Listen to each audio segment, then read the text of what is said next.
हाँ, ध्यान दीजिए बच्चों,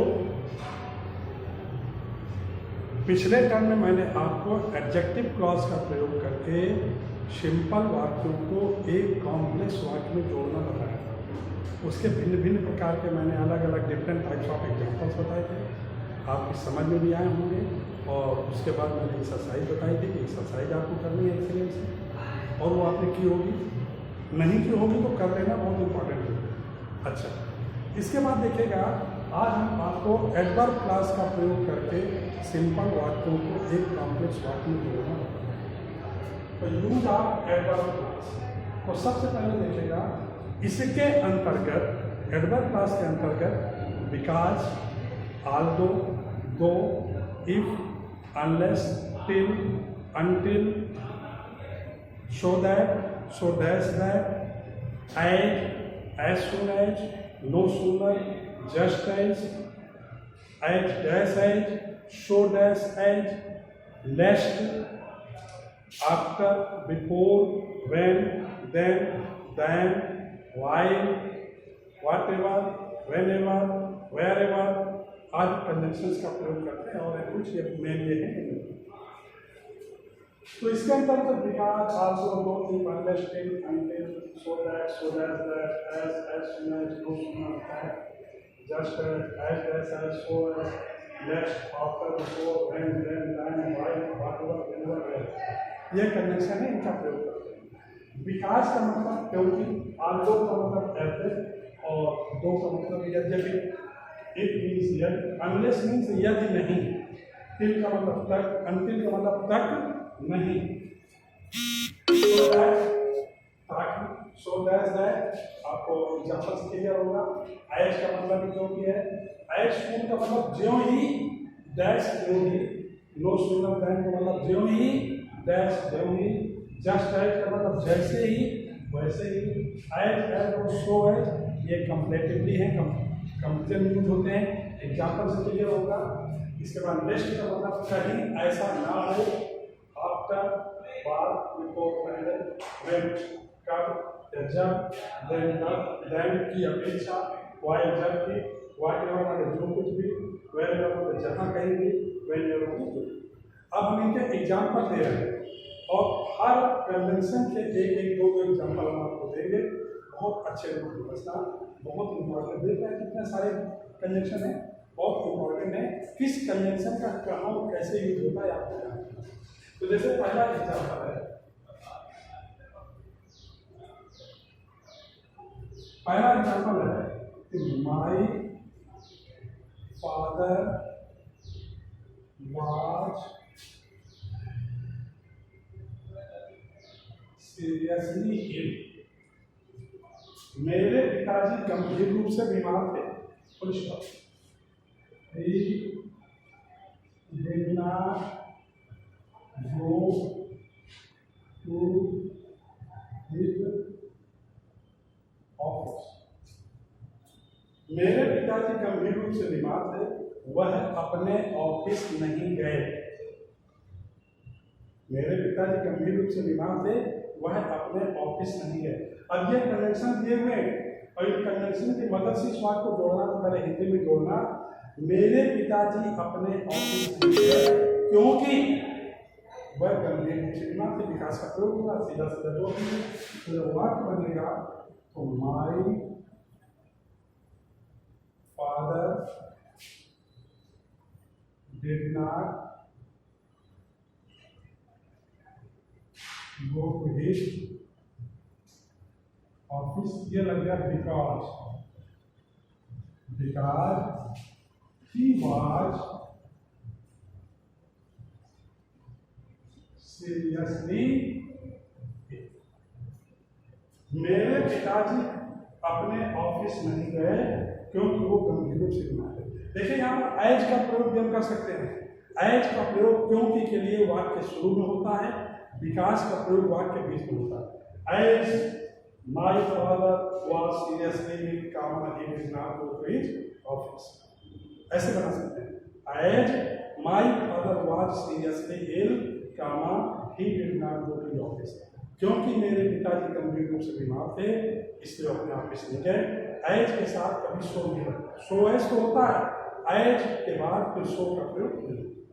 तो इसमें हम एज का प्रयोग करके बना रहे हैं, यहाँ पे और विकास से बात करते हैं, ठीक है ना। जैसे एक सेंटेंस और है, जैसे ही did many acts of mischief, he did many acts of mischief, उसने बहुत शरारतें की, बहुत गलतियां किया। The preacher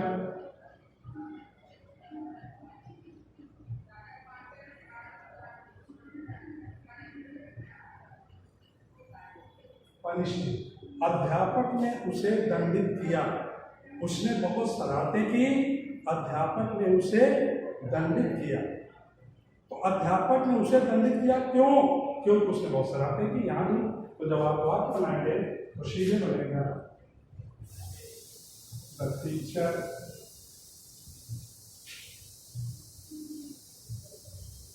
punished him because he did many acts of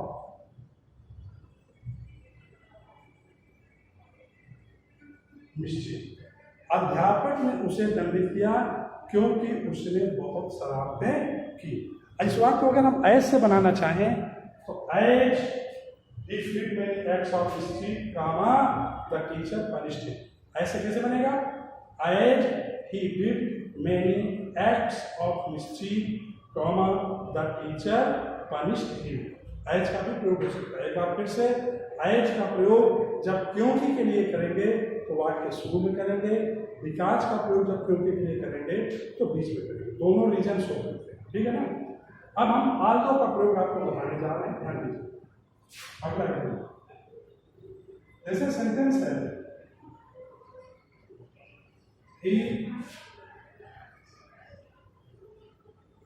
he studied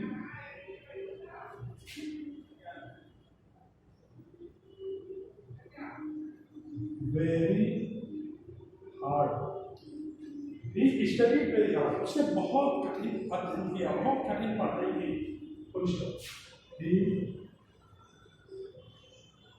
failed in the exam, वह परीक्षा में फेल हो गया।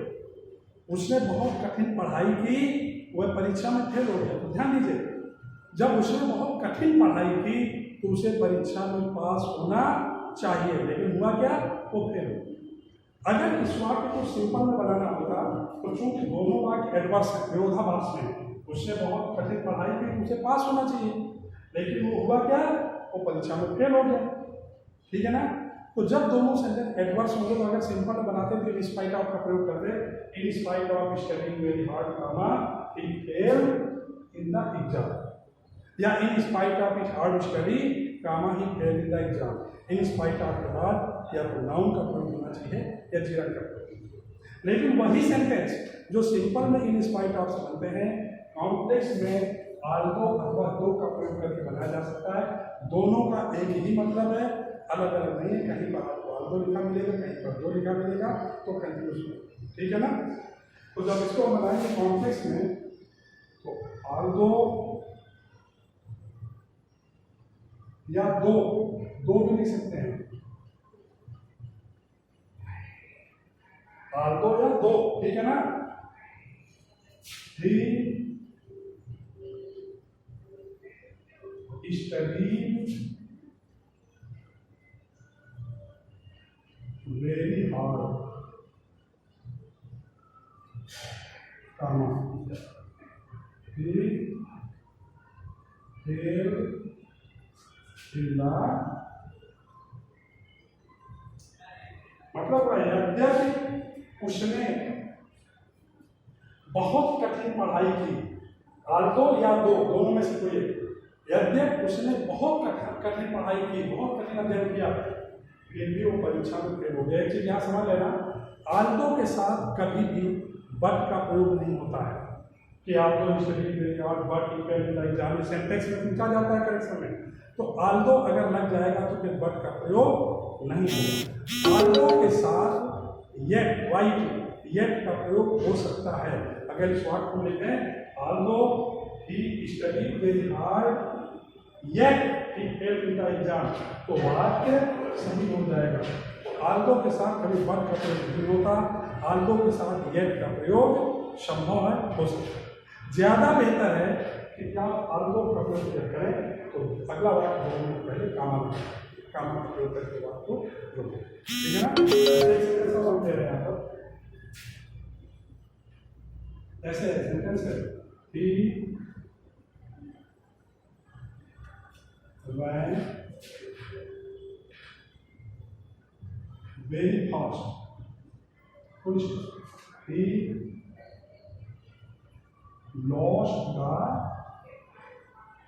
race, वो बहुत तेज दौड़ा, वो रेस आ गया।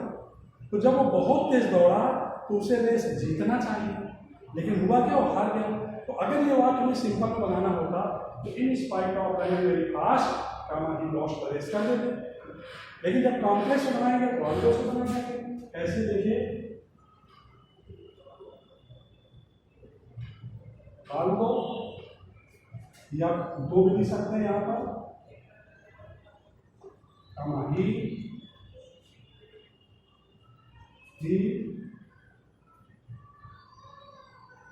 ran very fast, अब कामा का करके he